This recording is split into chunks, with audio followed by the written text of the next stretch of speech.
usahakanlah kesejahteraan kotamu. Beginilah firman Tuhan semesta alam, Allah Israel.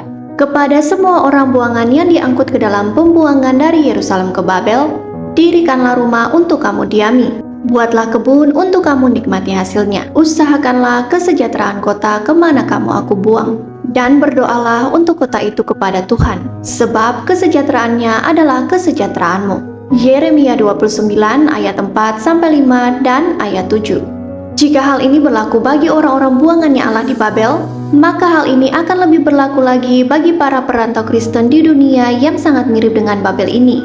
Lalu apa yang harus kita lakukan? Kita harus melakukan berbagai hal yang biasa yang perlu dilakukan, seperti membangun rumah, tinggal di dalamnya, membuat kebun. Hal ini tidak akan mencemari Anda jika Anda melakukan semuanya itu demi Raja yang sejati, dan bukan sekadar hanya untuk menyenangkan orang-orang di sekitarnya Anda. Usahakanlah kesejahteraan di tempat di mana Allah telah mengutus Anda pergi.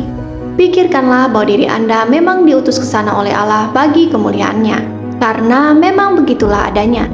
Berdoalah pada Tuhan atas nama kotanya Anda. Mintalah berbagai hal yang besar dan baik supaya terjadi pada kota itu. Mintalah agar semuanya itu terjadi oleh kuasa Allah dan demi kemuliaannya. Jangan pernah melupakan kebutuhan utama yang diperlukan kota itu, yang ribuan kali lebih besar bobotnya ketimbang kebutuhan atas kemakmuran material.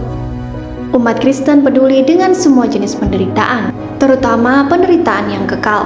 Itulah bahaya terbesar yang dihadapi dalam setiap kota.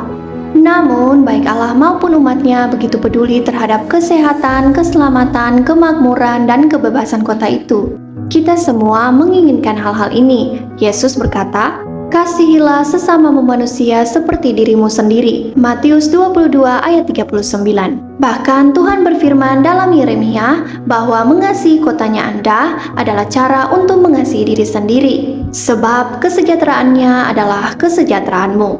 Tidak berarti kita kemudian melepaskan orientasi keterbuangan atau keterasingannya kita. Petrus berkata bahwa orang Kristen adalah pendatang dan perantau. 1 Petrus 2 ayat 11. Paulus berkata kewargaan kita adalah di dalam sorga. Filipi 3 ayat 20. Faktanya, kita akan melakukan yang terbaik bagi dunia ini, dengan tetap menjaga supaya kita terbebas dari daya tariknya yang memberdaya tersebut. Kita akan melayani kota tempat kita tinggal dengan sebaik-baiknya, dengan mengambil berbagai nilai dari kota yang akan datang.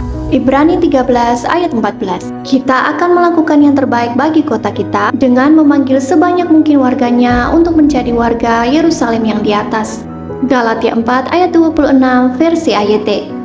Jadi marilah kita hidup, marilah berbuat banyak kebaikan. 1 Petrus 2 ayat 12. Hingga penduduk asli di dunia ini ingin berjumpa dengan Raja kita.